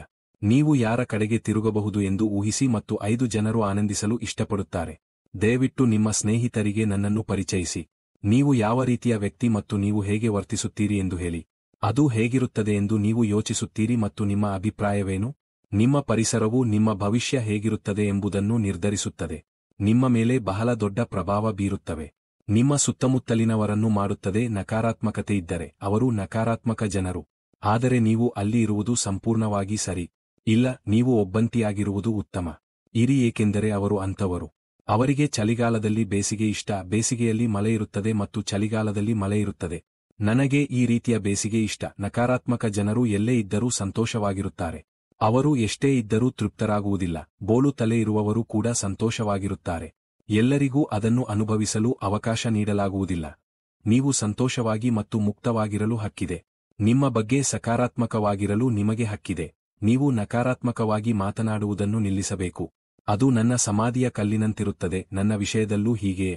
ಅದು ಸಾಧ್ಯ ಎಂದು ಎಷ್ಟು ಜನರು ಹೇಳುತ್ತಾರೆ? ಯಶಸ್ವಿ ಜನರಿದ್ದಾರೆ. ಅವರೇ ಒಳಗೆ ಒಬ್ಬನೇ ಒಬ್ಬ ಸಕಾರಾತ್ಮಕ ವ್ಯಕ್ತಿ. ಅವರು ನಕಾರಾತ್ಮಕ ಜನರನ್ನು ನೋಡಿಕೊಳ್ಳುತ್ತಾರೆ. ನೀವು ಕಾಮೆಂಟ್ಗಳ ಬಗ್ಗೆ ಕಾಳಜಿ ವಹಿಸುವುದೇ ಇಲ್ಲ. ಆದ್ದರಿಂದ ನೀವು ಇದು ಕೂಡ ಹಾಗೆಯೇ ಸಂಖ್ಯೆ ಮಾಡಿ ದಿನಚರಿ ಬರೆಯುವುದನ್ನು ಕಲಿಯಿರಿ. ನಿಮ್ಮ ಮನಸ್ಸಿಗೆ ಯಾವುದೇ ಆಲೋಚನೆ ಬಂದರೆ ನಿಮ್ಮ ಬಳಿ ಏನಿದೆ ಎಂಬುದನ್ನು ತಕ್ಷಣ ಗಮನಿಸಿ. ಯೋಜನೆಗಳನ್ನು ಬರೆಯಲು ಕಲಿಯಿರಿ. ಡೈರಿಯಲ್ಲಿ ಬರೆಯಿರಿ ಅಥವಾ ನಿಮ್ಮ ಫೋನ್ನಲ್ಲಿ ಟಿಪ್ಪಣಿಗಳನ್ನು ತೆಗೆದುಕೊಳ್ಳಿ. ಅಪ್ಲಿಕೇಶನ್ ಅನ್ನು ಸ್ಥಾಪಿಸಿ ಮತ್ತು ಅದರಲ್ಲಿ ನಿಮ್ಮ ಜೀವನದ ಬಗ್ಗೆ ಟಿಪ್ಪಣಿಗಳನ್ನು ಬರೆಯಲು ಪ್ರಾರಂಭಿಸಿ. ನಿಮ್ಮ ವಿದ್ಯಾರ್ಥಿ ಜೀವನದಲ್ಲಿ ಟಿಪ್ಪಣಿಗಳನ್ನು ಮಾಡಿ. ನೀವು ಬರೆಯುತ್ತಿದ್ದಿರಿ, ಆದರೆ ಈಗ ನೀವು ನಿಮ್ಮ ಜೀವನದಲ್ಲಿದ್ದೀರಿ. ನಡೆಯುವ ಅನುಭವಗಳನ್ನು ಟಿಪ್ಪಣಿ ಮಾಡಿಕೊಳ್ಳಿ. ಬರೆಯಲು ಪ್ರಾರಂಭಿಸಿ. ನೀವು ಹಾಗೆ ಮಾಡಿ. ಮುಂದಿನ 5 ದಿನಗಳಲ್ಲಿ ನೀವು ಮಾಡುವ ಕೆಲಸಗಳನ್ನು ಬರೆಯಿರಿ. ಮುಂಬರುವ ವರ್ಷಗಳಲ್ಲಿ ನೀವು ಏನನ್ನು ಸಾಧಿಸಲು ಬಯಸುತ್ತೀರಿ ಮತ್ತು ನೀವು ವೃದ್ಧಾಪ್ಯದಲ್ಲಿ ಎಲ್ಲಿಗೆ ಹೋಗಬೇಕು? ನಿಮ್ಮ ಜೀವನವನ್ನು ಎಲ್ಲಿಗೆ ಕೊಂಡೊಯ್ಯಲು ನೀವು ಬಯಸುತ್ತೀರಿ? ನೀವು ಏನು ಮಾಡಬೇಕೆಂದು ಬಯಸುತ್ತೀರೋ ಅದಕ್ಕಾಗಿ ಬರೆಯಿರಿ. ಇಂದು ನಿಮಗೆ ಯಾವುದೇ ದೌರ್ಬಲ್ಯಗಳಿದ್ದರೆ ಅವುಗಳನ್ನು ಹೇಗೆ ಬದಲಾಯಿಸುವುದು ಎಂದು ಬರೆಯಿರಿ. ನಿಮಗೆ ಏನು ಬೇಕೋ ಅದನ್ನು ಬರೆಯಿರಿ. ಇದೇ ರೀತಿ ಯಾವುದೇ ವಿಡಿಯೋ ಕೂಡ ನನ್ನ ಮನಸ್ಸಿನಲ್ಲಿ ಒಂದು ವಿಷಯವಾಗಿದೆ.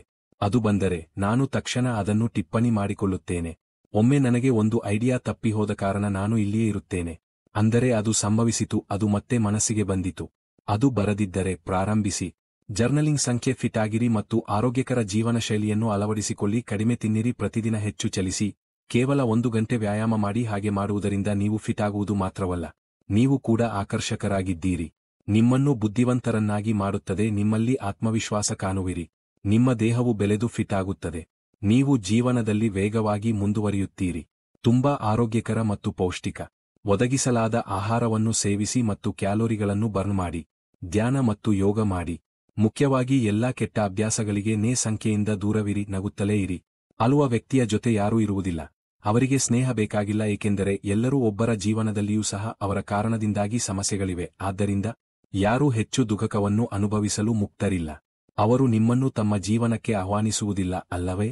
ಅದಕ್ಕೆ ನೀನು ಯಾವಾಗಲೂ ಹೀಗೆ ನಗುತ್ತಿರಬೇಕು. ನೀವು ನಗುತ್ತಲೇ ಇದ್ದರೆ ಈ ಜಗತ್ತು ಸಂತೋಷವಾಗಿರುತ್ತದೆ. ನೀವು ಹೆಚ್ಚು ಆಕರ್ಷಕವಾಗಿ ಕಾಣುವಿರಿ. ಕೇವಲ ಒಂದು ನಕಲಿ ನಗು ಇನ್ನೊಬ್ಬ ವ್ಯಕ್ತಿಗೆ ಅನಿಸುವಂತೆ ಮಾಡುತ್ತದೆ. ಅವರು ತಮ್ಮ ಸಮಸ್ಯೆಗಳನ್ನು ಮರೆಯಬಹುದು. ಹಾಗಾಗಿ ನಗುತ್ತಲೇ ಇರಿ. ನೀವು ದಿನದ ಗಂಟೆಯೂ ಇರುತ್ತೀರಿ. ನಗುವುದು ಎಂದರೆ ನಗುತ್ತಲೇ ಇರುವುದು ಎಂದಲ್ಲ. ಇದರ ಅರ್ಥವೇನೆಂದರೆ ನೀವು ಪ್ರತಿಯೊಂದು ಪರಿಸ್ಥಿತಿಯಲ್ಲೂ ಇದ್ದೀರಿ. ಸಂತೋಷವಾಗಿರಿ, ಸಕಾರಾತ್ಮಕವಾಗಿರಿ ಮತ್ತು ನಾನು ಯಾವಾಗಲೂ ಹೀಗೆಯೇ ಯೋಚಿಸುತ್ತೇನೆ. ನಾನು ಸಂತೋಷವಾಗಿರುವುದು ತುಂಬಾ ಅದೃಷ್ಟ. ನಿಮ್ಮ ಜೀವನದಲ್ಲಿ ಯಾವುದೂ ಕಡಿಮೆಯಲ್ಲ ಮತ್ತು ನಿಮ್ಮ ಜೀವನದಲ್ಲಿ ಏನಾದರೂ ಕೊರತೆ ಇದ್ದರೆ ನೀವು ಅದನ್ನು ವಿಚ್ ಮೂಲಕವೂ ಸಾಧಿಸಬಹುದು. ನೀವು ಮಾಡಲು ಸಮರ್ಥರು ಎಂದರ್ಥ ಅಷ್ಟೇ. ಹಾಗಾದರೆ ಇವು ಸರಳವಾದರೂ ಶಕ್ತಿಶಾಲಿ ಈ ಅಭ್ಯಾಸಗಳು ನಿಮ್ಮ ಜೀವನದಲ್ಲಿ ಬಹಳಷ್ಟಿವೆ. ಪರಿಣಾಮವನ್ನು ಸೃಷ್ಟಿಸಿ ಮತ್ತು ನಿಮ್ಮನ್ನು ನವೀಕರಿಸಿಕೊಳ್ಳಲು ಇದು ಸಹಾಯ ಮಾಡುತ್ತದೆ. ಆದ್ದರಿಂದ ಈಗ ನೀವು ವಯಸ್ಸಿನವರಾಗಿದ್ದೀರಿ. ನಿಮ್ಮ ಅಭ್ಯಾಸದ ಬಗ್ಗೆ ಕಾಮೆಂಟ್ಗಳಲ್ಲಿ ಹೇಳಿ. ಯಾವ ಅಭ್ಯಾಸ ನಿಮಗೆ ಅತ್ಯಂತ ಮುಖ್ಯ? ಈ ಜನರ ಅಭ್ಯಾಸಗಳೇನು ಮತ್ತು ನಿಮ್ಮ ಅಭಿಪ್ರಾಯವೇನು? ಅಭ್ಯಾಸಗಳ ಪಟ್ಟಿಗೆ ಸೇರಿಸಿ. ಇದನ್ನು ಮಾಡಲು ಸಾಧ್ಯ ಎಂದು ನೀವು ಭಾವಿಸುತ್ತೀರಾ? ಆ ಅಭ್ಯಾಸದ ಬಗ್ಗೆ ಇಲ್ಲಿ ಕಾಮೆಂಟ್ ಮಾಡಿ. ನೀವು ಈ ವಿಡಿಯೋವನ್ನು ಇಲ್ಲಿಯವರೆಗೆ ನೋಡಿದರೆ ಇಷ್ಟಪಡದೆ ಬಿಡಬೇಡಿ ಮತ್ತು ಚಂದಾದಾರರಾಗಿ ಮರೆಯಬೇಡಿ. ಕೊನೆಗೂ ನೀವು ಅದ್ಭುತ ಓದುತ್ತಲೇ ಇರಿ, ಕಲಿಯುತ್ತಲೇ ಇರಿ, ಬೆಳೆಯುತ್ತಲೇ ಇರಿ ಮತ್ತು ವೀಕ್ಷಿಸಿದ್ದಕ್ಕಾಗಿ ಧನ್ಯವಾದಗಳು. ಸಂಗೀತ್.